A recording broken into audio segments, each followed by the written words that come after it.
A Coisa Sem Nome. O número 50 da Praça Berkeley é a casa mais assombrada de Londres. Esta casa infame é supostamente cheia de espíritos, mas naquele lugar, há algo pior rastejando pelos seus cômodos. Desde a década de 1840, houve diversas histórias de um horror inominável à espreita nos andares superiores da casa infernal. Enquanto alguns afirmam que a coisa é um fantasma violento, outros acreditam que a Praça Berkeley é o lar de uma abominação mística da vida real. Na década de 1840, o cético paranormal Sir Robert Varbois aceitou o desafio de passar uma noite no segundo andar da Casa do Inferno, em Londres. Por insistência do senhorio que estava nervoso, Varbois armou-se com uma vela e uma pistola, e foi instruído a tocar o sino caso algo estranho acontecesse. Às 0h45, o senhorio foi sacudido de seu sono pelo toque do sino e o barulho de um tiro. Ele subiu correndo as escadas e entrou no quarto de Varbois para encontrar o jovem encolhido em um canto, morto, com a pistola ainda soltando fumaça em uma das mãos. Não havia nenhum sinal de um intruso, mas o senhorio podia dizer pela expressão que ficou gravada no rosto pálido de Varbois, que ele tinha visto algo horrível. O segundo encontro aconteceu em 1943, quando dois marinheiros chamados Martin e Blunden, cansados depois de uma noite de farra, decidiram passar a noite na casa abandonada. Eles encontraram uma sala relativamente seca e livre de ratos no andar de cima, fizeram uma pequena fogueira e dormiram no chão. Mas depois da meia-noite, Blunden acordou ao som do render das dobradiças e sentou-se ao ver a porta do quarto se abrindo lentamente. Petrificado, ele acordou Martin, e é aí que eles ouviram algo molhado, algo viscoso, arrastando-se pelo chão, escorrendo lentamente em direção a eles. Martin viu a criatura, algo que ele só poderia descrever como uma monstruosidade horrível, talvez porque era horrível demais para a mente humana compreender, e a criatura estava bloqueando a passagem da porta.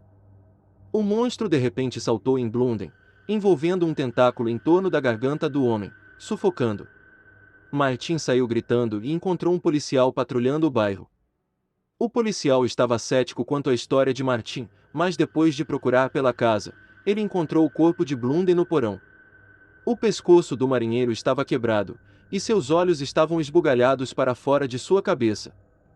Obviamente, o cenário mais plausível seria que Martin tivesse assassinado seu amigo, mas então por que ele iria inventar uma história tão absurda? E o que aconteceu com muitos outros avistamentos, onde testemunhas descreveram terem visto uma gigantesca bolha viscosa amada com tentáculos? Há coisas que o homem não foi feito para compreender, e pode ser que uma delas viva na casa número 50 da Praça Berkeley. Lakpa Dolma e o Yeti. Apesar de aparentar, o Yeti não é nada adorável, não se Lakpa Dolma estiver dizendo a verdade. Em 1974, a garota de 14 anos chamada Lakpa estava cuidando de seus iaques nas montanhas frias do Nepal quando algo veio correndo pela encosta da montanha.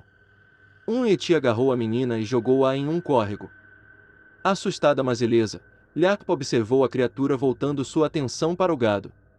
De acordo com Lakpa, o monstro era marrom com um rosto enrugado e longas unhas escuras, e ele andou em ambas as suas pernas traseiras e também de quatro. Ela também disse que ele possuía cerca de 1,5 metros de altura, ou seja, o Yeti é baixinho. Mas o que faltava em altura para o Yeti, ele compensava em músculos. Ele deu um soco nos iaques, e como um cowboy psicótico, pegou seus chifres e torceu até o pescoço estalar. Depois de matar 3, ele comeu os seus cérebros. Lakpa ficou traumatizada, e sua família a encontrou em lágrimas. Eles notificaram a polícia, que encontrou marcas de mordidas estranhas nos iaques e pegadas estranhas na neve. Então, poderia um Yeti realmente ter atacado Lakpa Dolma? Qualquer que seja o culpado, certamente não foi nada bonzinho. O lobisomem de Converse. Acredite ou não, o Texas, nos Estados Unidos está cheio de lobisomens. Em 1958, a senhora Delbert Telbudo de Greg de Gregton acordou para encontrar um homem-lobo observando-a pela janela. De acordo com um velho conto, o colono e escultor de lápides Patterson do condado de Kimbrey esculpiu o rosto horrível de um licantropo que vivia no local nas rochas de calcário perto de sua casa. E, em San Antônio, o Crimson Blood Wolf Pack é um grupo de lobisomens adolescentes autoproclamados que usam presas falsas, lentes de contato com a íris em forma de fenda, e caudas de animais. Mas a história mais terrível do estado da Estrela Solitária é a lenda do lobisomem de Converse. A história conta que um fazendeiro velho amou seu filho com um rifle e mandou para a floresta para matar um cervo e provar a si mesmo como um homem. Quando o menino não voltou depois de vários dias, o pecuarista formou um grupo de busca e partiu para encontrá-lo. Assim que o fazendeiro fez o seu caminho através do mato, ouviu um barulho estranho mais à frente. Esperando que ele fosse seu filho perdido, ele embrenhou-se através das árvores e encontrou seu filho sendo devorado por um lobo monstro gigantesco. Horrorizado, o fazendeiro atirou na besta, que deixou cair a sua presa e fugiu. Mas para o fazendeiro era tarde demais, o corpo do menino havia sido rasgado em pedaços. Após o encontro com o lobisomem, o fazendeiro perdeu o controle. Ele fechou-se dentro de sua cabana, recusou-se a comer, e teve uma morte solitária. O dragão da Lagoa Shela. Localizado na Floresta Nacional North Cascades, as belas águas do Lago Chelan certamente parecem convidativas. Mas há algo perigoso à espreita por baixo do playground de Washington. De acordo com uma lenda, os nativos americanos descobriram um demônio que vive em suas profundezas e tentou matar a fera pelo represamento do lago. Mas, como todo bom filme de terror sobre monstros, ele sobreviveu. A criatura ressurgiu em 1892. De acordo com um jornal local, um jovem não identificado foi tomar banho no lago quando presas muito afiadas cravaram em suas pernas. O homem gritou por socorro, e 2 de seus amigos tentaram puxá-lo para fora. Mas o monstro faminto tinha outros planos. Depois de um jogo de cabo de guerra de vida e morte, os homens conseguiram arrastar o amigo para a praia, com a criatura ainda presa em suas pernas. A coisa tinha as pernas e o corpo de um jacaré, a cabeça e os olhos de uma cobra, uma cauda escamosa, e asas de morcego. E apesar de sua pele ser suave como veludo, a besta era impossível de matar. Os homens atacaram o monstro com facas, pedras e paus, sem sucesso. A criatura não morria. Eventualmente, eles arrastaram o dragão sobre as chamas de uma fogueira. Isso provocou uma reação péssima. O dragão bateu as asas e disparou para o ar, com o homem ainda em sua boca. De repente, ele mergulhou no lago, desaparecendo junto com sua vítima. O cão infernal de Suffolk. Vamos supor que você está sendo perseguido por um demônio. Seu primeiro instinto é correr para a igreja, pois os seres do mal não podem pisar em solo sagrado, certo? Bem, essa regra não se aplica aos cães do inferno. Estes caninos negros foram vistos em todo o mundo, e enquanto alguns pensam que são cães de ataque de Satanás, outros dizem que é o diabo encarnado. E, apesar de sua natureza infernal, as igrejas não oferecem nenhum santuário. O ataque mais infame de um cão infernal ocorreu em um domingo, 4 de agosto, 1577 em Suffolk, Inglaterra. Enquanto os cidadãos de Bungay rezavam na igreja de Saint Mary, uma tempestade abalou o campo. Pedras de granizo atingiam a igreja, e relâmpagos clareavam as suas paredes, quando de repente um cão gigante apareceu. O cão saltou para a congregação e começou a rasgar gargantas. Apenas o calor que emanava da besta vaporizava qualquer um que chegasse muito perto. Alguns até dizem que ele usou suas patas dianteiras para estrangular adoradores. Até o momento, o cão do inferno havia matado 3 fiéis, mas a noite ainda era uma criança. O cão negro correu para a igreja onde continuou seu massacre, reivindicando mais almas antes de desaparecer na noite. Então, um cão do inferno realmente atacou Bungay e Blackburn. Os registros mostram que realmente houve uma tempestade em 4 de agosto de 1577, e que o campanário de Santa Maria foi atingida por um raio. Além disso, os registros do sacristão indicam que 2 homens morreram no campanário naquela noite. Então, era uma ocorrência natural. Talvez. Mas um verso antigo afirma: tudo caiu na igreja, quando no meio do fogo o monstro infernal surgiu. E, caminhando rumo ao coro, ele matou muitas pessoas. E se você visitar Blackburn, você ainda pode ver onde o cão do inferno supostamente queimou a porta da igreja. Henry Van Eda e o Santu Sakai. Os Santu Sakais da Malásia são criaturas meio humanas, meio animais, com o péssimo hábito de invadir aldeias e sequestrar as pessoas como aperitivos da meia-noite. Seu nome se traduz em homens-boca, Provavelmente porque eles têm dentes afiados como faca de açougueiro e uma propensão para comer seres humanos. Claro, a maioria não acredita no Santu Sakai. Eles são como um sonho ruim que você tem depois de comer alimentos pesados, enquanto assiste The Walking Dead. Mas Henry Van Eden discordaria disso. Em 1967, ele estava caçando em uma floresta perto de Kuala Lumpur, quando ouviu rosnados e gritos vindo das árvores. Como um caçador, Van Eden estava acostumado a tais ruídos, mas estes assustaram, e ele correu. Enquanto corria, Van Eden olhou para trás para ver dois ogros terríveis correndo diretamente para ele. Eles eram grandes, troncudos, e armados com dentes muito afiados. Van Eden decidiu derrubá-los, mas antes que ele pudesse apontar sua arma, os Santu Sakais estavam em cima dele, arrancando a sua arma. Desesperado, Van Eden bateu nas feras com uma pedra e cambaleou até o carro dele. Como ele se atrapalhou com as chaves, um deles tentou quebrar a janela traseira, enquanto o outro subiu no capô. Finalmente, Van Eden conseguiu ligar o motor e se livrou do primeiro monstro, mas o segundo ainda estava golpeando o para-brisa. Então Van Eden acionou os freios, fazendo com que a inércia jogasse o monstro para frente. Então ele acelerou em direção à civilização, deixando os Santu Sakais comendo poeira. A história de Edward Bryan Cleary. Compre uma cópia da edição de maio de 1965 da Fate Magazine, e você encontrará uma história arrepiante intitulada Minha Escapada do Monstro do Mar, de Edward Bryan Cleary. Cleary tinha apenas 19 anos quando ele e seus 4 amigos adolescentes, Warren Salley, Eric Huile, Larry Bill e Brad Rice, foram atacados por um animal pré-histórico. Em 24 de março de 1962, os 5 amigos decidiram verificar. A Marinha tinha afundado o navio descomissionado no lago da costa de Pensacola, na Flórida, e os meninos pensaram que seria o lugar perfeito para mergulhar. Adolescentes aventureiros, localização assustadora, monstro do mal, você já imagina onde isso vai dar. Enquanto os garotos navegavam em direção ao navio de guerra em um bote de borracha, eles deram de topo com uma violenta tempestade. Depois de serem jogados à deriva por ventos fortes, eles encontrarão-se perdidos no nevoeiro. Eles não se depararam com piratas mortos-vivos, mas com algo pior. À medida que o sol se pôs, eles ouviram algo espirrando nas proximidades. Foi então que sentiram um cheiro de podridão e ouviram algo assobiando. Cleary afirma que ele então viu algo parecido com um poste de 3 metros, ou um pescoço muito longo, vindo direto para eles. Em pânico, os adolescentes abandonaram seu bote e nadaram para o navio de guerra, mas enquanto eles nadavam, Cleary viu o monstro puxar Eric Huile sob a água. Então ele ouviu Warren Salley gritar, ele pegou o Brad.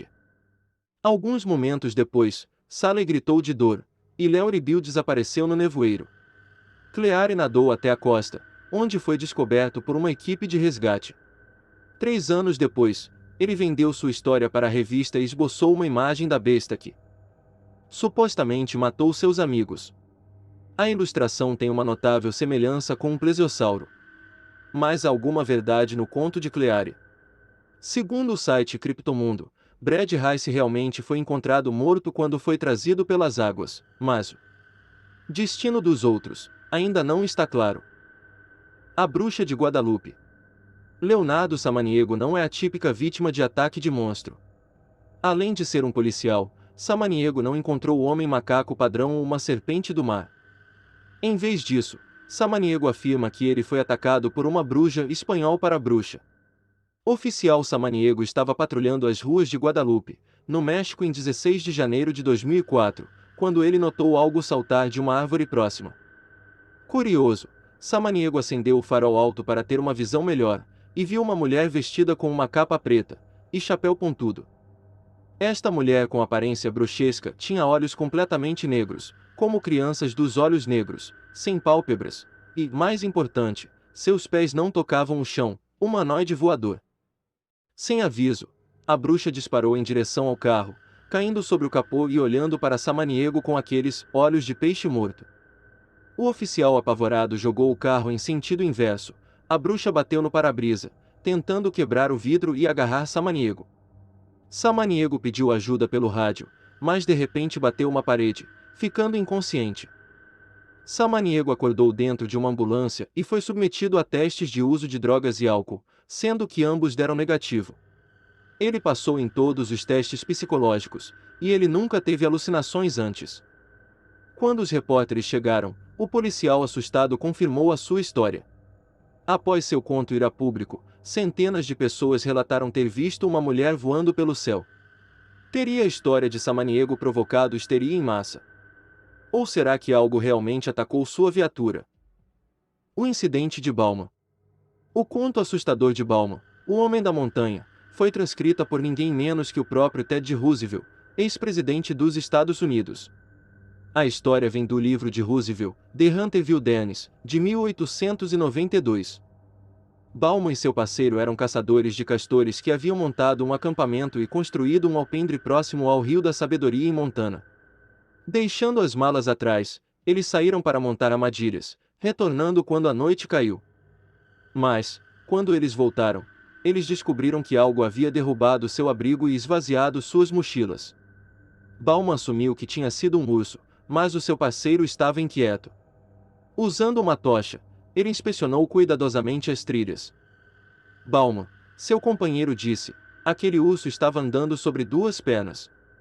Naquela noite, enquanto os dois dormiam em um recém-construído alpendre, Bauman acordou para ver um pé gigante pela abertura.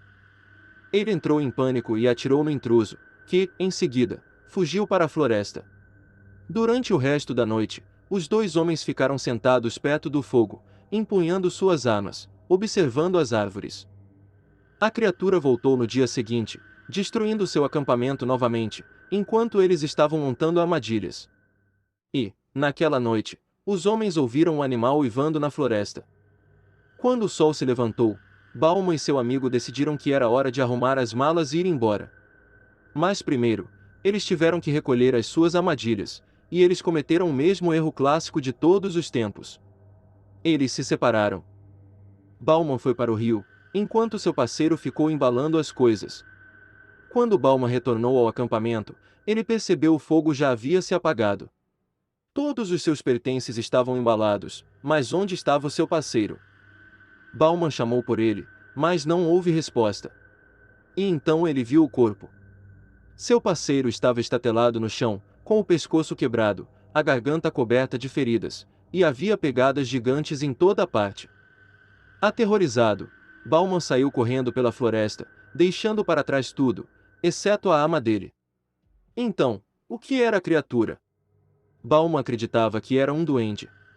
Criptozoologistas modernos acham que foi um Bigfoot, pé grande. Mas Roosevelt estava indeciso. Talvez fosse apenas um animal, mas, novamente, talvez não. Como ele mesmo disse, ninguém pode dizer. A história de Fred Beck. Perto do Monte Helens há um desfiladeiro estreito chamado Ape Canyon, e se Fred Beck estiver dizendo a verdade, os seus habitantes não são nada amigáveis com os visitantes. Em 1924, Beck e 4 amigos foram minerar ouro perto do canyon, quando coisas estranhas começaram a acontecer. Durante uma semana, eles teriam ouvido barulhos estranhos, assovios, e bumos altos, como algo batendo em seu peito. Um dia, quando Beck e um amigo foram buscar água, eles viram um hominídeo peludo andando para fora da floresta, parecido com um Bigfoot.